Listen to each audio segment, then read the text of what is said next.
Page 44, The Great Wall of China. For 4-time, 1 flat, F major or D minor. Well, look at the last measure. You're here. Actually, you're here. It's an F chord. I say this is an F major. He's just got a lot of dissonance going on. And that's part of the mood of the piece. Composers will do that.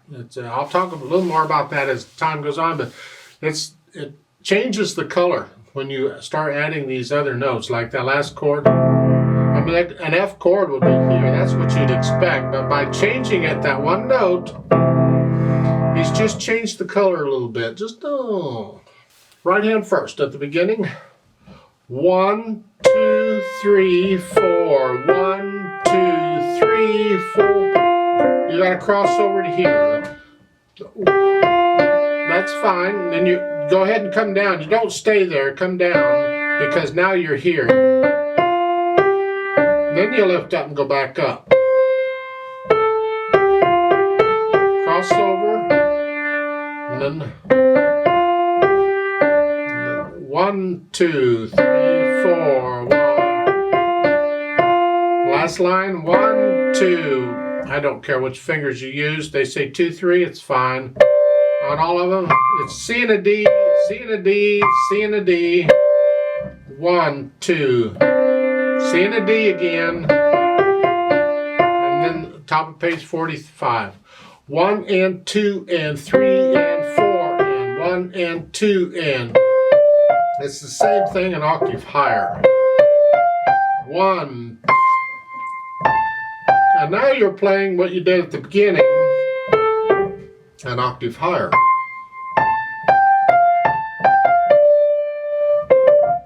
Third line down, last measure. Accidentals all over the place. Just take them one thing at a time. You have an A flat and the B flat. They put the B flat in parentheses to just remind you it's a B flat, because it's a B flat anyway because of the time or the key signature. But they stuck it in to help you. Oh, by the way, this is a B flat type thing. So it's A flat. It's all the black keys here. And the next measure, you come up here. It's 2 octaves up, same keys. And then again, and then the left hand gets that one. And then the last line, you're back up here. And then the last measure is here. The left hand is harmony a lot, and you need to keep it down and keep it soft. But sometimes the left hand gets to help out with the melody, so you got to bring it out. I'll talk more about that when we get the hands together. Right now, left hand, it's here, and then same thing up here. And that's tied forever, so you're going to hold that all the way down to the end of the line. When you get the 8th notes, come down. So you're moving around somewhat, that's fine. Then you do that again.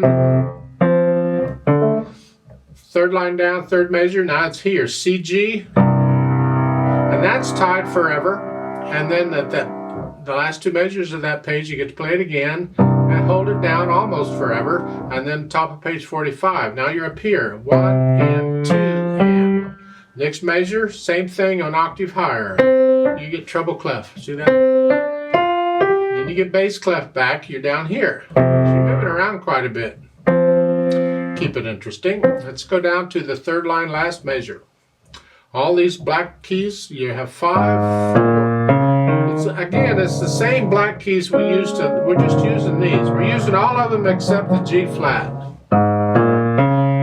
Then next line, treble clef. You're up here. And the last measure of that line is an A flat. It's written here, but it's got an 8 VA, so you got to come up here. Then the last line, you're here, and then here. And then the last measure, it's written here, but it has an 8 VA under it, so you go down. Remember the 8 VA, when it's above it, you go up, and when it's under it, you go down. Put the hands together. 1, 2, 3. So just, okay. 1, 2, 3, 4. 1 and 2 and 3 and 4 and 1 and 2 and 3 and 4 and 1. Get the idea with the rhythms? Just count out the rhythm very carefully. Third line down, third measure, you to here. 1, 2, 3, 4.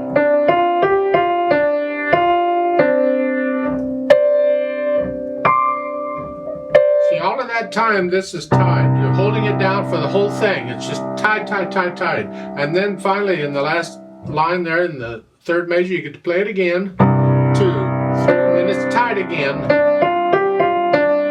Now you lift up and come out 1 and 2 and 3 and 4 and bring the left hand up over the right hand and just hover over it so it's ready to go. So right after the right hand plays the G, you're ready to play that. So it's 1 and 2 and 3, 4 and 1. And then you come down here. See, well, as one hand's playing, the other hand's moving if you have to. So you're ready. 2, 3, 4, 1, 2, 3 and 4 and 1 and 2 and. So, third line down, last measure. It looks ugly, it's really not, because it's just 1 and 2 and 3 and 4. And you're playing the same notes in each hand, and they're all eighth notes. 1 and 2 and 3 and 4. And then as you're playing this in the right hand, move your left hand over so it's ready to go on, because it's got to be up here. So it's 1 and 2 and 3 and 4 and 1 and 2 and 3. And 2 and 3, like so, and that's how that works. Add the articulation, very legato for the most part, but you get some accents in there. Bring those out. 1, play that out. 1, 2. Here, lift up a little silence before you play the eighth notes. 1, 2. So left hand. So you have a few accents, mostly it's legato, but try and lift up between the slurs. The pedal's going to cover it up, but it doesn't matter, you still do the technique for it. So at the top of page 43 on these things, 1, connect all of those and then lift up before, just a little silence before you do that. So,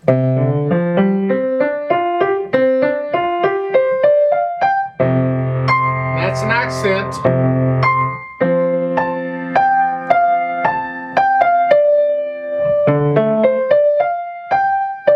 There's no accent. See, that accent, no, I mean, you get it over on page 42 or 44 at the beginning, and you get it again in the second line, second measure.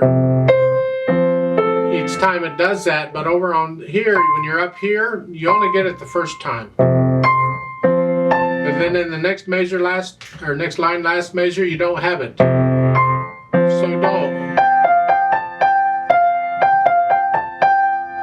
Hang on to that, and then here, lift up between the slurs.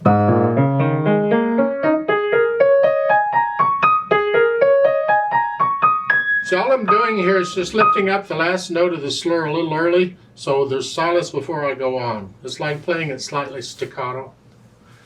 That's the articulation pretty much. You get accents in the last line here. Boom, that's an accent. So play that, and then in the last measure, that's accented. Both hands are accented. In the last two measures, in fact, look at that. You're here, now it's accented, and now both hands are accented. And it's rather loud, doesn't it? Dynamics, you're starting out loud. That's the right hand. The left hand's more like mezzo loud, moderately loud.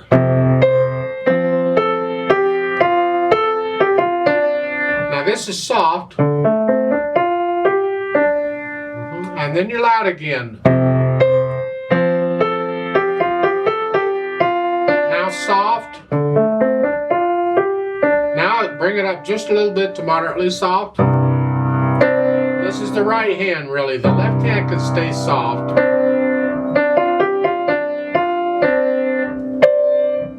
Come down to soft. You're coming down here to soft.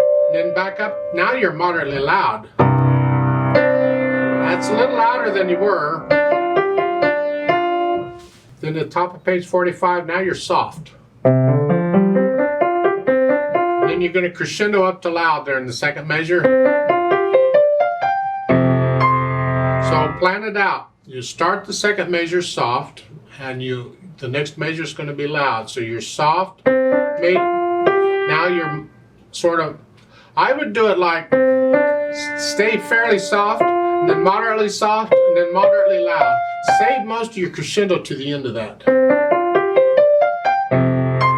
Now you're loud. Soft. Now moderately loud. And then you kind of come down, and there's a retardando.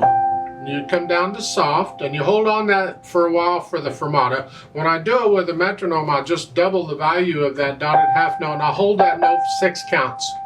The left hand, I'll just hold on however long I got to stay with the right hand. And then all tempo means resume the tempo you were going before you changed, before you slowed down. And you're soft here. And next line, stay soft.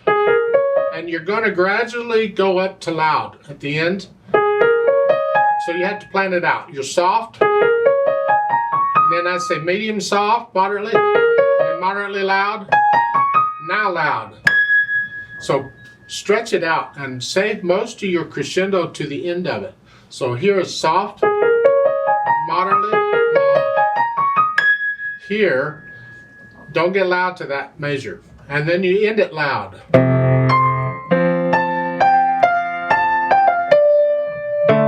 Retardando there, you're going to slow down some, and here. And you hold that for 4 counts and let go. It's kind of neat. Speed-wise, it says boldly, and they give a tempo marking up there of 120.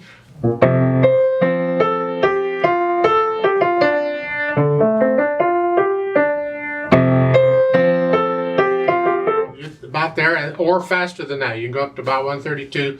It's a felt thing. Get to know it first, and then how do you feel it? This is a bold statement. This is not a love piece. Then we want to add some color to the sound because it's very dry. So we add the pedal to mix in all these different tones and add all these different harmonies together. Gives a really neat impression when you do this kind. See, pedal can be used for a lot of things. We have to be very careful how we use pedal. Here, they're using pedal to, it's not a clean sounding piece. It's not like this.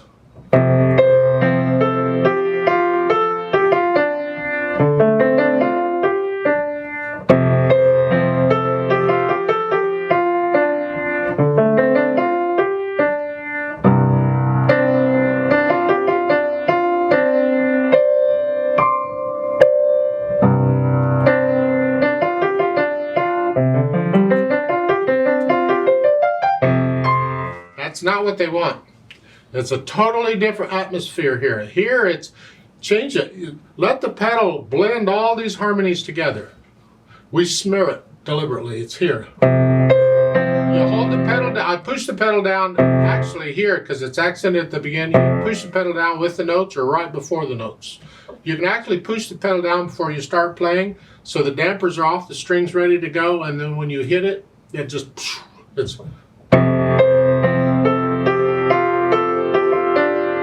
is one pedal. We smear all that together.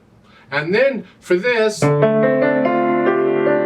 all that's one pedal. We smear all that. So it's a different color. It's a different atmosphere. So again, at the beginning, it's here.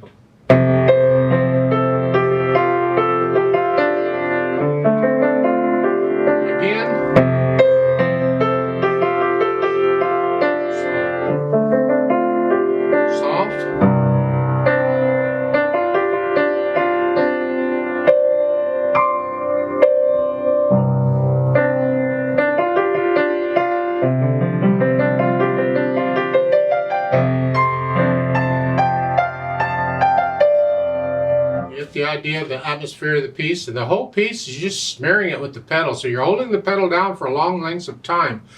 Debussy and Ravel and a lot of these composers would do that. The pedal would be held down and you'd smear these things together.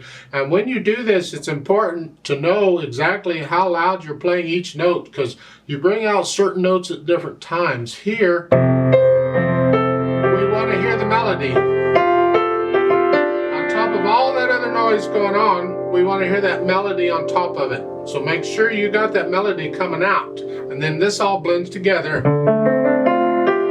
See, it just kind of, this grows out of that. So it's like here. Hear that? It just kind of, there it is.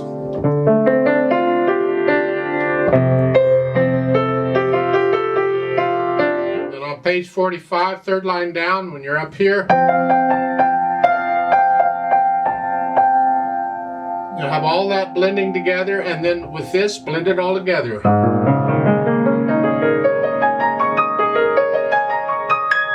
All that, and keep it down, and then change it after you play the notes in the next measure, your overlapping pedal.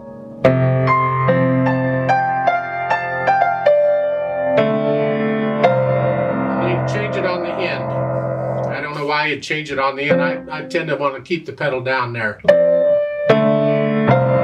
Just all that sound is going at the end, you know, but they say change the pedal on the last measure. I prefer it not, but okay, we'll do that. And that's the idea with the pedal. Now, again, you learn it first without pedal so you can hear all the notes. It's important to hear all the notes. And then you can add the pedal and understand and listen carefully to exactly the difference the pedal is making to the sound. I like to play it slowly. If you want to play along, go ahead. We want to check notes and rhythms. I'm not going to do dynamics, just notes and rhythms. I will go ahead and pedal it, even though it's going to smear things up. I think you can still hear the individual notes well enough to tell if you're playing the same note I am. So I'll give us 4 counts, so let's play this together slowly. I'm not going to retardando anywhere. I can't with a metronome. I just got to keep going. 1, 2, ready, go. 1, 2, 3, 4. 1, 2, 3, and 4, and 1, and 2, and 4, and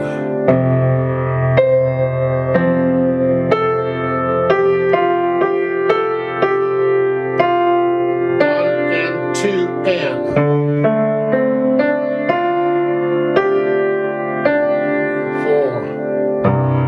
2, 3, 4.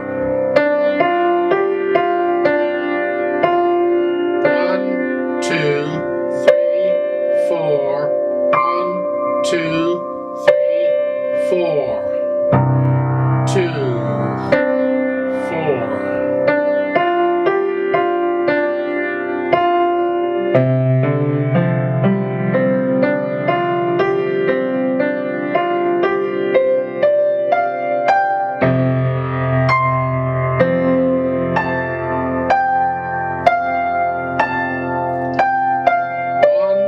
Two, three,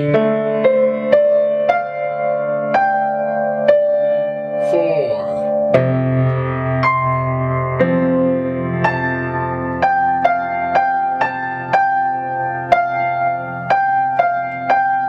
3, 4, hold 2.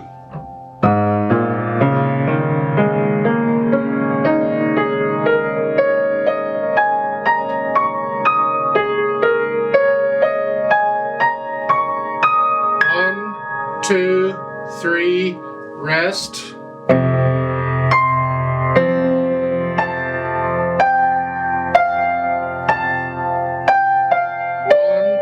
2, 3, 4.